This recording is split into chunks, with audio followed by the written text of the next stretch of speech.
சுப்ஹானல்லாஹ். ஒரு குர்ஆன் வசனம் அல்லாஹ் தஆலா எந்த அளவுக்கு இரக்கமானவன்கிறத சொல்லுது. என்னோட சேர்ந்து நீங்க கொஞ்சம் இதை சிந்திச்சு பாருங்க. நீங்க உண்மையிலேயே பிரமிச்சு போவீங்க. உங்களோட வாயில இருந்து சுப்ஹானல்லாஹ் என்ற வார்த்தை உங்களை அறியாமலே வரும்.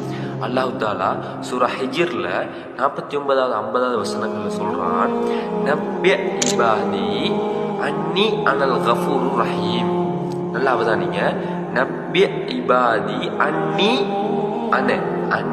அனல் கஃபூருர் ரஹீம். இந்த ரெண்டு வார்த்தை மோதானே நான் பின்னால சொல்லுவேன். அன்னி இந்த அல்லாஹ் தஆலா சொல்றான். இதோட அர்த்தம் நிச்சயமாக நான். திரும்ப சொல்றான் நான் அப்படின்னு சொல்றான். அப்ப ரெண்டு தரம் நான்ங்கிற வார்த்தையை பயன்படுத்திக்கிறான். திரும்ப அடுத்த வசனத்தை பாருங்க. அன்ன அதாபி ஹுவ அதாபுல் அலீம். எனது வேதனை அது நோவினை தரக்கூடிய வேதனையாகும் என்று அல்லாஹ் தஆலா சொல்றான். இங்க பாருங்க, நப்ய இபாதி, நபியே எந்த அடியார்களுக்கு ஒரு விஷயத்தை சொல்லுங்க, ஒரு விஷயத்தை எத்தி வைங்க. என்ன தெரியுமா?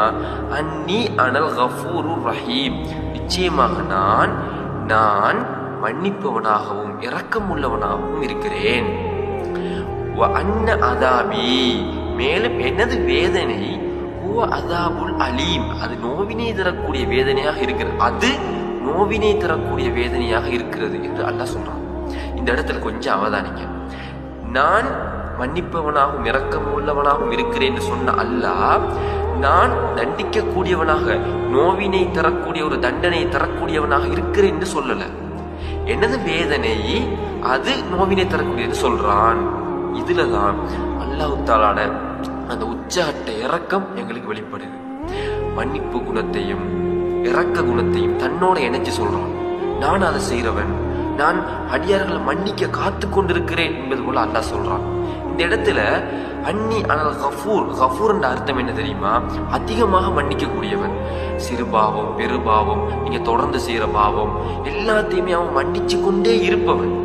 அதே போல ரஹீம்னு சொன்னா, நீங்க மன்னிப்பு கேட்ட பின்னர் உங்களுக்கு இரக்கம் காட்டுவான், அதிகமான இரக்கம் காட்டுவான், உங்களை பாதுகாப்பான், கவலைகள் இல்லாமல் ஆக்குவான், கஷ்டங்களை இல்லாமல் ஆக்குவான், மன நிம்மதி, சந்தோஷம், நல்ல பிள்ளைகள், செல்வம், அந்தஸ்து எல்லாத்தையும் அல்லாஹ் தஆலா நமக்கு தருவான். அதே போல அல்லாஹ் தஆலா அன்ன அதாபி, ஆனா அந்த வேதனை இருக்குதானே, அதை அவன் செயலோட தொடர்புபடுத்தி சொல்றான். அது நீதியோட சம்பந்தப்பட்டது. அல்லாஹ் நீதியானவன். எனவே நீங்க பாவம் செஞ்சா அவனுடைய நீதி குணத்தின் காரணமாக உங்களை அவன் தண்டிக்கிறான். அன்ன அதாபி என்ற வேதனை அறிக்கைத்தானே அது சரியா? இங்க நான் சொன்னவன், இங்க அது